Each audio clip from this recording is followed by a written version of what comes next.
Este año se cumple el 75 aniversario de la muerte de Antonio Machado y nosotros hemos querido rendirle un homenaje. Por eso viajamos a Soria. Les proponemos un recorrido por la comarca de Pinares, un enclave de pueblos de piedra y paisaje único, como la Laguna Negra o el Pico de Urbión. Les invitamos a seguir los pasos que hace un siglo recorrió el poeta por estas tierras de clima frío y gente acogedora.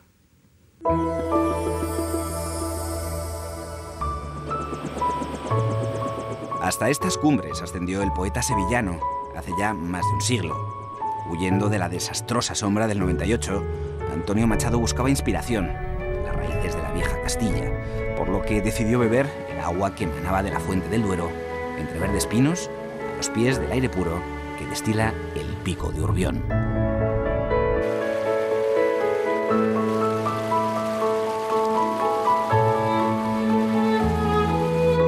Antonio Machado llegó a Soria en 1907 para ser catedrático de francés en este instituto de la capital.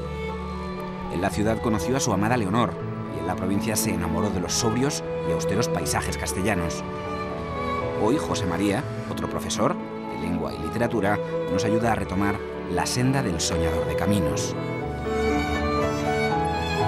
Una mañana de los primeros días de octubre decidí visitar la fuente del Duero y tomé en Soria el coche de Burgos que había de llevarme hasta Cidones. Me acomodé en la delantera del mayoral.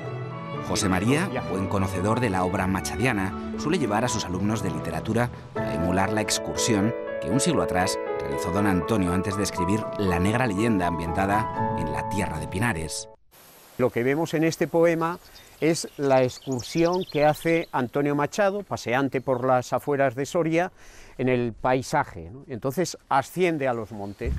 Para llegar a esos montes que separan Soria, La Rioja y Burgos, Machado tomó un carruaje hasta Cidones, en cuya venta realizó parada y fonda, como le contó a su amigo Azorín. Él llegó en una diligencia con unos amigos, pararon en la venta, estuvieron allí, aquí pasó la primera noche. A escasos metros de la vieja venta, Yolanda y Vicente han rehabilitado unas casas centenarias que pertenecieron a una familia de indianos. Hoy es una posada real que nos transporta al siglo pasado, a una época contemporánea al poeta. Fueron a Buenos Aires, y aquí tenemos un dosel de estilo versallesco, de las camas que había en el Palacio de Versalles. De los tres hermanos de la tierra de Álvar González, uno de ellos era inmigrante, era indiano. Los dueños de esta casa estuvieron en Buenos Aires, ellos se dedicaron a los textiles. El segundo día de la ruta machadiana, esta vez a caballo, por la ribera que remonta el Duero, llegó a La Muedra. Esta vieja población está sumergida bajo el embalse de la Cuerda del Pozo desde los años 40. Para conocer lo poco que se puede ver de La Muedra, Vicente, de la Posada Real, nos da una vuelta sobre el Duero embalsado. Antonio Machado pasó por aquí y se quedó prendado de uno de los pueblos más bonitos que hay, que es La Muedra del Pozo. Pensar que este pantano se construyó 30 años más tarde, entonces únicamente lo que había por aquí era la ribera del río y bueno, pues pasó por la iglesia, que ahora apenas se ven 2 metros, quedan unos 10 metros a la parte de abajo y bueno, pues ya era uno de los últimos pueblos que están en la falda de la montaña, que va al nacimiento del río Duero a la parte de arriba, en la Laguna Negra y lo más alto, Urbión. Aunque Vinuesa lo visitó Machado en su regreso a Soria, la actual ruta turística de Álvar González empieza y acaba en esta villa a orillas del embalse. Conocido como la Corte de Pinares, fue la Bisontium romana y sus casonas plagadas de blasones medievales se levantaron con el comercio de la lana y las riquezas llegadas de América. En su ascenso al Alto Duero, Machado pasó por la localidad de Salduero en dirección Covaleda. En este trayecto conoció la leyenda de Álvar González, de boca de un campesino. Le habló de unas tierras cercanas, hoy yermas, ricas en otra época, arruinadas por la ambición de los hermanos.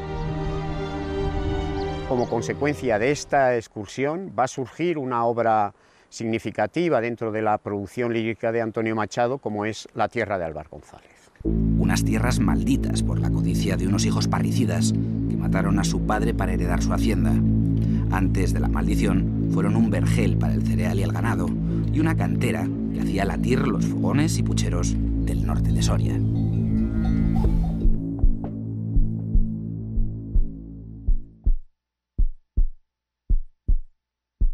Vamos a presentar 2 platos esta mañana que están muy ligados con las tierras de Álvar González, con el producto que hay en Soria, en todas estas tierras, ahora muy de color, que estamos un poco en primavera.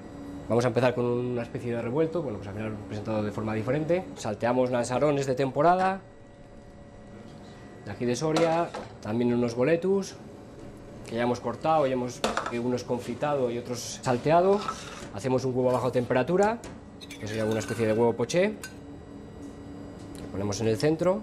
Alrededor pondríamos los nansarones, pondríamos los boletus intercalados. Esto sería nuestro plato de revuelto de temporada terminado, donde hemos cogido las setas, lógicamente, de las tierras de Álvar González. Vamos a hacer una segunda opción, también un arroz muy verde, muy primaveral. El arroz ya lo tenemos cocido, lo hemos hecho con un caldito de verduras. Al final le damos el colorcito verde, una ensalada líquida, el color que buscábamos, el verde de primavera. Lo acabaríamos de mantecar con un poquito de aceite. No es un risotto, es un arroz cremoso. Pondríamos el arroz de fondo del plato y luego ya lo acompañaríamos con las verduras, espárragos en este caso, y alcachofas y las colmenillas de temporada. Dejamos a Óscar en sus fogones y retomamos la ruta centenaria que llevó a don Antonio desde Boaleda a Duruelo de la Sierra, el primer pueblo del Duero y el último casco urbano antes de comenzar el ascenso hacia los picos de Urbión. Al salir de Duruelo de la Sierra, en la excursión que hizo Antonio Machado hacia el nacimiento del río Duero, debió pasar junto a este paraje natural conocido como Castroviejo. Estas caprichosas formas esculpidas por la naturaleza son fruto de la acción del viento, el agua, el hielo y la nieve durante los últimos 2 millones de años. Un tiempo geológico que modeló este bosque de piedra que bien recuerda a la ciudad encantada conquense. Castroviejo, en cambio, al ser más pequeña, es menos conocida por el turismo y además de acceso gratuito. El siguiente tramo de la ruta, el ascenso hacia la sierra, lo realizamos en un todoterreno. Llama la atención la inmensa masa forestal que rodea esta comarca de Pinares. Es la más grande de toda la península ibérica y tras un siglo de explotación sostenible, presume de ser un bosque modelo de 120.000 hectáreas, un maná para los pinariegos, los vecinos de esta sierra. Son montes comunales, esto al ser comunales es de todos los vecinos del pueblo y los vecinos tienen unos derechos. El municipio saca la subasta de corte de leña, vienen las empresas, pujan por ellas y se adjudica al mayor postor.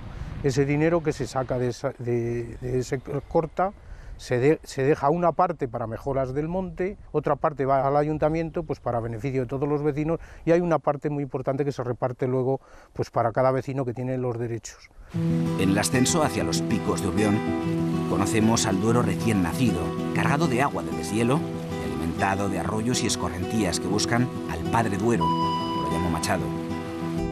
Siguiente parada en la ruta, las cimas de Urbión. Las vistas son espectaculares a más de 2.000 metros de altitud. Se ven las lagunas glaciares de la sierra y se ve hasta Soria capital. Para llegar a esta cota hay que tomar el sendero que traza una variante del GR86 que da la vuelta a toda la provincia. Parte del GR86 está diseñado de tal forma que posiblemente abarque el recorrido que realizó Antonio Machado en 1910. Arranca de Vinuesa, sube por Boaleda, Duruelo, va hasta la Fuente del Berro, de la Fuente del Berro, el nacimiento del Duero, desde el Pico Urbión hasta la Laguna Negra y de vuelta a Vinuesa. Para realizar el último tramo de la excursión, nos sumamos a una ruta de senderismo interpretativo hasta llegar a la Laguna Negra. Rubén y Álvaro tratan de enseñar a los turistas pautas de comportamiento en la naturaleza. Les contagian su amor por la flora y la fauna y les explican el origen glaciar de este mágico lugar que tanto impactó a Machado y a quienes leen el poema. Antonio Machado nos hizo un gran favor al escribir la leyenda de Álvar González, porque mucha gente ha leído ese poema y quiere venir aquí a Soria a conocer los paisajes que inspiraron a Antonio Machado. Hemos tenido gente que ha venido de Argentina, de Estados Unidos, Alemania, Sudáfrica, para conocer este sitio, porque habían leído a Antonio Machado y querían conocer el paraje de la Laguna Negra. La Laguna Negra en la obra de Machado es insondable. Es el paraje natural por excelencia en Álvar González, cargado de leyendas y simbolismo, un imán de agua muda que vertebra el poema. Son los hijos malos los que matan a su padre, los que matan a Álvar González, y van a terminar arrojando el cadáver al fondo de la Laguna Negra.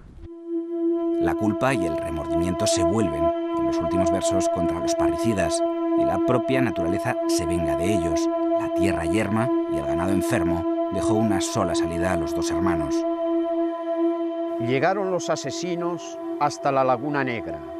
¡Padre!, gritaron al fondo de la laguna serena. Cayeron y el eco, ¡padre!, repitió de peña en peña. Tétrico final que devuelve la justicia natural a las tierras de Álvar González, en contraste con un entorno que deja boquiabierto a cualquiera. Lúgubre nombre para un escenario donde el eco duerme, donde anidan los buitres y abrevan los ciervos, como decía Machado. Un abismo que inspiró a poetas y seguirá atrayendo lectores ávidos de poner color a esta oscura laguna.